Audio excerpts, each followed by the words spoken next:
একের পর এক চাপের মুখে পড়ছে সরকার, আর এই সমস্ত চাপ সৃষ্টি হচ্ছে মূলত আমলাতন্ত্রের ভুল, অযৌক্তিক এবং অগ্রহণযোগ্য সিদ্ধান্তের কারণে। জনবিচ্ছিন্ন আমলারা তাদের কর্তৃত্ব জাহির করার জন্য একের পর এক ভুল সিদ্ধান্ত নিচ্ছেন এবং সেই ভুল সিদ্ধান্তের মাসুল দিচ্ছে সরকার। এরকম কয়েকটি উদাহরণ দেওয়া যায়, যেমন কোটা সংস্কার। কোটা সংস্কার নিয়ে 2018 সালে যখন আন্দোলন হয়েছিল, সেই আন্দোলনের এক পর্যায়ে কোটা বাতিল করে একটি পরিপত্র জারি করা হয়।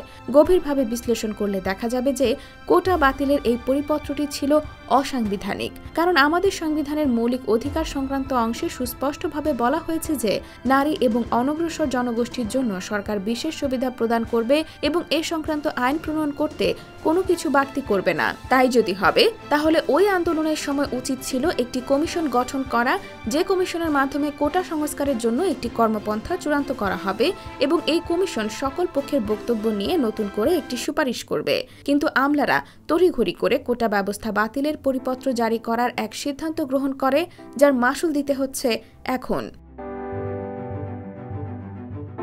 জাতীয় পেনশন স্কিম।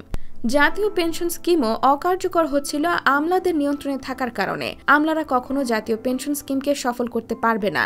জাতীয় পেনশন স্কিমকে সফল করার জন্য এই ক্ষেত্রে যারা প্রাজ্ঞ, যারা এইসব নিয়ে কাজ করেন, তাদের প্রয়োজন ছিল।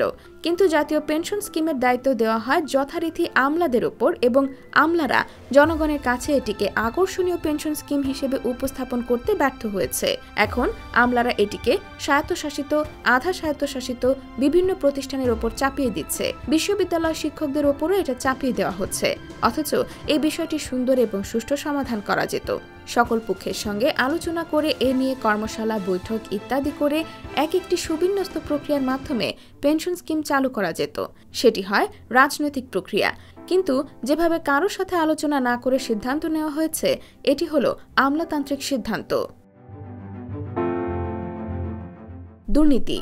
আমাদের সীমাহীন, লাগামহীন দুর্নীতির কারণে সরকারের ব্যাপারে সাধারণ মানুষের মধ্যে একটা অস্বস্তি তৈরি হয়েছে। যে সমস্ত দুর্নীতির কাহিনীগুলো বেরোচ্ছে, তার সবই সরকারি চাকরিতে থাকা ব্যক্তির। আর এই কারণে আমলাদের দায় মুক্তি, তাদের বিচারের ক্ষেত্রে এক ধরনের নমনীয় ভাব এবং বিচারহীনতার সংস্কৃতি থেকে এই দুর্নীতির উদ্ভব ঘটেছে বলে অনেকে মনে করেন। 2020 সালে কোভিড শুরু হওয়ার পর আমলাদের বাড়বাড়ন্ত লক্ষ্য করা যায়, আর সে সময় থেকে আমলারা সবকিছুর উপর একটা প্রভাব বিস্তার এবং নিয়ন্ত্রণ প্রতিষ্ঠা করতে চেয়েছে। ব্যাংকিং খাতের অবস্থা, অর্থনৈতিক দুরবস্থা কিংবা বৈদেশিক মুদ্রার রিজার্ভের অবস্থা, সবকিছুই আমলাদের ভুল সিদ্ধান্তের কারণে হচ্ছে বলেই অনেকে মনে করেন। আর এ কারণে রাজনৈতিক সরকারের চালকের আসনে রাজনীতিবিদদের থাকা উচিত বলে মনে করছেন সংশ্লিষ্টরা। IBTV USA, new York.